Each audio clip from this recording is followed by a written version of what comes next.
Hello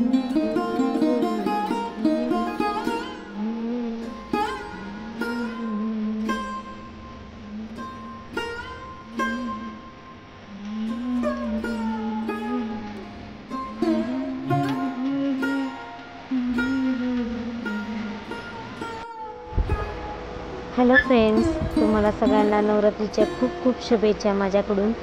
आणि तुमच्याकडे पण अशीच तयारी चालू असेल ना घटस्थापनाची, तर मी पण इथे कलश मांडत आहे। मी इथे घटस्थापना करत नाही, आम्ही इकडे गावाकडेच असतात, त्याच्यामुळे मी इथे कलश मांडत आहे।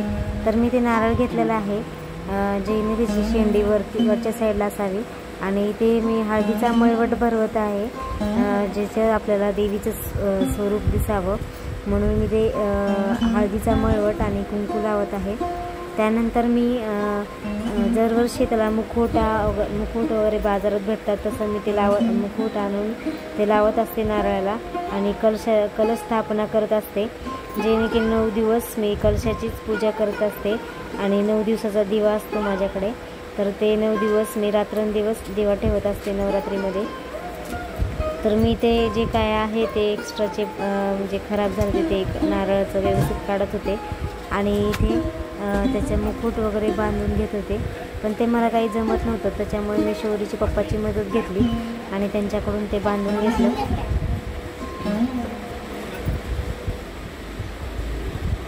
तर मी ते व्यवस्थित त्याला बांधून घेतलेलं आहे नारळाला, ते मुकुट देवीचं। त्यानंतर मी ते कलशाची स्थापना केलेत आहे। तर त्याच्यानंतर मी ते कलशावरती हळदीने आपल्या कुंकाचं स्वस्तिक काढून घेत आहे, आणि त्याच्यानंतर उभ्या रेषा वाढलेल्या आहेत म्हणजे कलशाला। तर इथे आपल्याला माहीतच असेल ना कलश पूजा कशी असते। तर इथे आम्ही कलशामध्ये पाणी घेतलेलं आहे, अर्धा कलशमध्ये पाणी घेतलेलं आहे। त्यानंतर मी त्याच्यामध्ये हळदी कुंकू आणि एक सुपारी आणि त्याच्यात 1 रुपयाचं नाणं टाकलेलं आहे। तर मी इथे पानं घेतलेले आहेत, त्या पाण्याला मी हळदी कुंकू लावून घेत आहे, जेणेकरून आपली कलशाची पूजा व्यवस्थित होईल। तर इथे मला शौर्य बोलत होता आणि तो खूप मध्ये मध्ये करत होता, त्याच्यामुळे मला सारखं उठा बस करावं लागत होतं।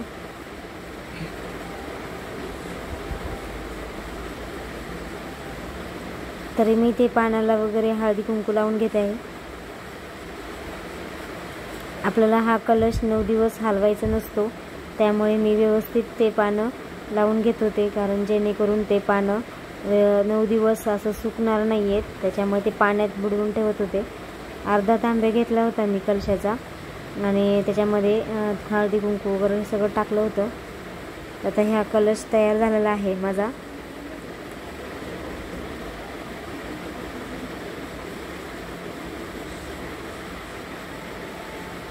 तर मी ते ते मुकुट वगैरे कुंकू वगैरे पसरलं होतं, तर ते आत पुसून घेतलेलं आहे। तर मी ते जे आपल्याला तांदूळ मांडायचे असतात कलशाच्या खाली, तर ते आपल्याला हळदी कुंकू लावून ते तांदळामध्ये हळदी कुंकू वाहिलेलं आहे, आणि इथे मी थोडंसं असं कमळासारखं बनवलेलं आहे, आणि त्याच्यानंतर मी कलश स्थापना केली आहे। दरवर्षी मी कलश मांडत असते, मला खूप छान वाटतं असं, म्हणजे जेव्हा मी कलश मांडते तेव्हा मला खूप छान वाटतं। तर इथे मी 2 पानं पुढे मांडलेले आहे, आणि त्याच्यानंतर मी गणपती बाप्पाची आधी स्थापना करतात ना, म्हणून ते 1 सुपारी ठेवलेली आहे, आधी गणपतीची स्थापना केलेली आहे।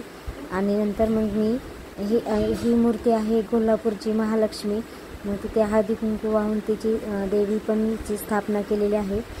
तर नंतर नंतर मी ब्लाऊज पीस ठेवून आपली ओटी भरलेली आहे देवीची। मी दरवर्षी अशीच घरी ओटी भरत असते, जेणे आपल्याला नाही जमलं देवीला जाता, तर मी घरीच वगैरे ओटी भरत असते।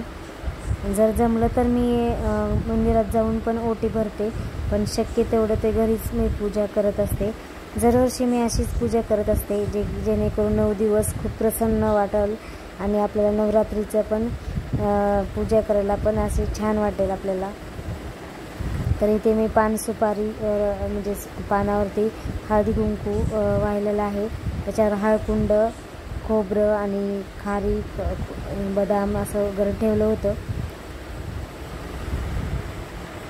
त्यानंतर पूजा केली.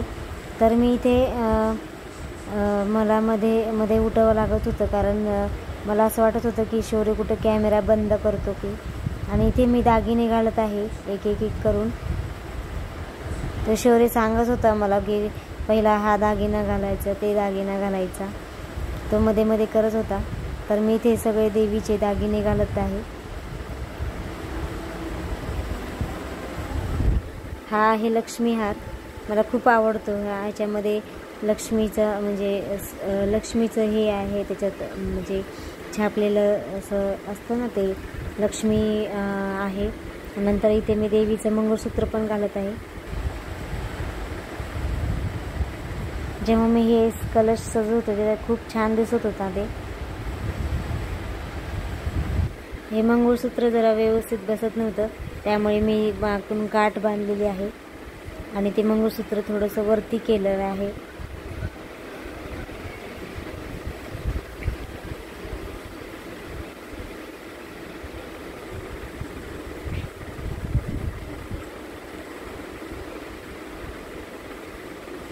आज खूप धावपळ झालेली आहे आणि आधी स्वयंपाक केला, मग शौर्यासाठी जेवण केलं आणि नंतर मग हे पूजेला बसले होते. आता छानपैकी मी गजरा म्हणजे देवीला लावलेला आहे आणि इथे वस्त्रमाळा घालत आहे. वस्त्रमाळा खूप मोठी झाली होती, त्यामुळे मी ती असे दोन असं ॲडजस्ट केलं आहे, जे की व्यवस्थित बसेल. जेव्हा मी पागत होते तेव्हा शौर्य म्हणत होता की खूप छान झालेलं आहे. तर मी ते थोडंसं चुनरी टाईप आणलं होतं घुंगटसारखं, तर ते घातलं आहे देवीला. जेव्हा घुंगट घातले तेव्हा देवी खूप छान दिसत होती.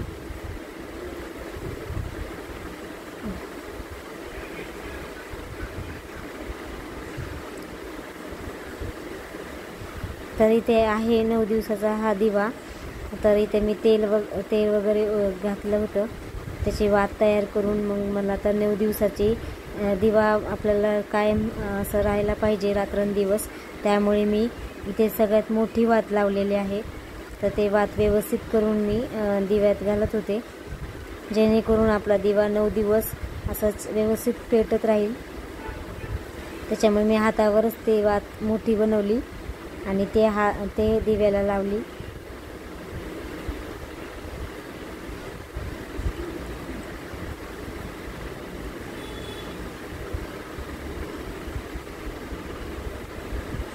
तर तुमच्याकडे पण अशीच तयारी चालू असेल ना, ज्यांच्याकडे घट वगैरे बसतात तर त्यांनी पण नक्की कमेंट करून सांगा. तर मी ते इथं जास्तीचं तेल घातलेलं आहे, जेणेकरून आपला दिवा आपला खूप वेळ चालेल.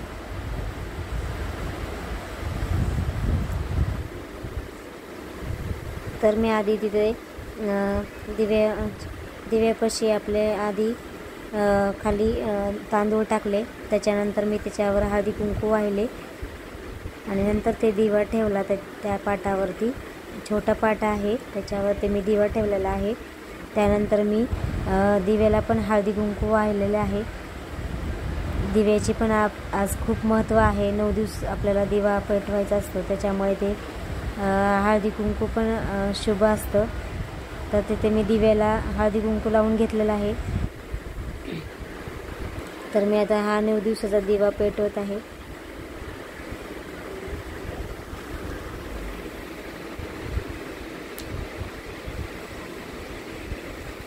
मी दिव्याची वात खूप मोठी ठेवली, जेणेकरून दिवा आपल्या पेटत राहील छान व्यवस्थित. तर इथे मी फुलं वाहत आहे.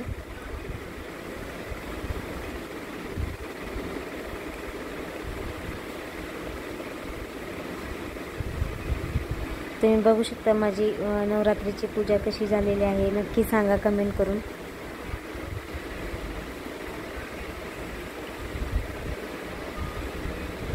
तर माझी इथे रांगोळीच राहिलेली आहे.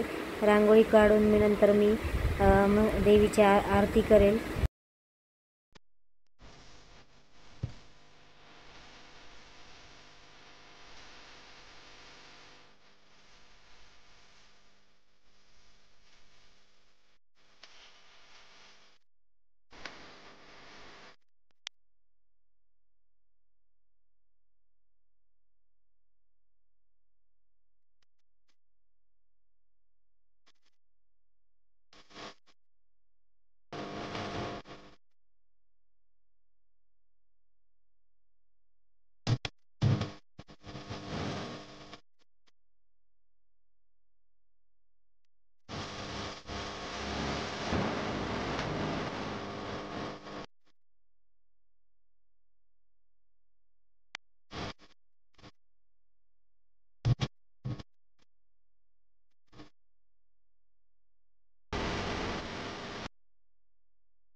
तर माझी रांगोळी काढून झालेली आहे।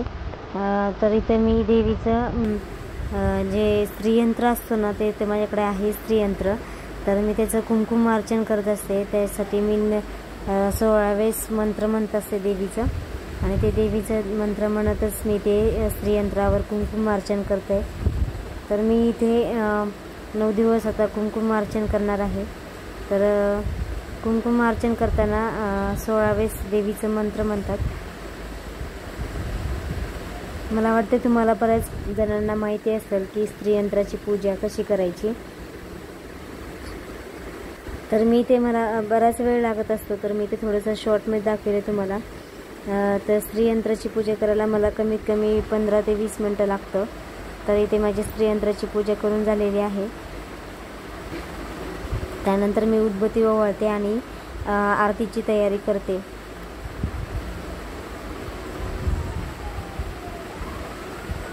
हॅलो फ्रेंड्स, तर आज माझी देवीची स्थापना झालेली आहे। तुम्हाला सगळ्यांना नवरात्रीच्या खूप खूप शुभेच्छा। आय होप तुम्ही पण घट वगैरे बसवले असतील। तर इथे आम्ही इथे घट वगैरे बसवत नाही आहे, ते गावाकडे आमच्या घरीच बसवतात। तर मी इथे दरवर्षी अशी देवी बसवत असते आणि देवीचे इथे ओटी पण भरत असते आणि 9 दिवसाचा फक्त दिवा लावते। इथे मी घट नाही बसवत आहे, पण आमच्या गावीकडे घट वगैरे बसवतात। आय होप पण तुम्ही पण खूप छान पूजा केली असेल आणि तुमचे पण 9 दिवसाचे उपवास वगैरे असतील। तर ते नक्की कमेंट करून सांगा आणि माझी पूजा कशी झाली ते पण नक्की कळवा। तर मी अशा प्रकारे दरवर्षी अशी देवी म्हणजे कलश मांडत असते। 9 दिवसाचा कलश असतो आणि 9 दिवसाचा दिवा पण असतो माझा। फक्त उपवास करत नाही आहे, मला उपवास सहन होत नाही, त्याच्यामुळे 9 दिवसाचा उपवास मी करत नाही आहे आणि बाकी पूजा वगैरे करत असते। आणि हां, मला एक सांगायचं आहे की 9 दिवसाच्या दुर्गा सप्तशतीचे 14 पाठ तर नक्की करावे, कारण त्याच्यामुळे देवीला काही मागायचं नाही, पण देवी खूप भरभरून देते आपल्याला सुख शांती, सगळे आर्थिक आपले इश्यू असेल तर आपल्या लाईफमध्ये जीवनामध्ये, तर ते पण खूप चांगलं करते। कारण मला खूप अनुभव आहेत। मी दरवर्षी दुर्गा सप्तशतीचे 14 पाठ तर नक्की करत असते। आणि आजचा कलर आहे केशरी, तर मी असा केशरी कलरचा ड्रेस घातलेला आहे। बघू शक्य झालं तर मी साडी पण घालेल। तर हे बघा अशी पूजा आहे। तर नक्की सांगा माझी पूजा कशी झालेली आहे। तोपर्यंत सगळ्यांना शुभ नवरात्रीच्या खूप खूप खूप शुभेच्छा आणि तोपर्यंत बाय। भेटू आपण नेक्स्ट व्हिडिओमध्ये।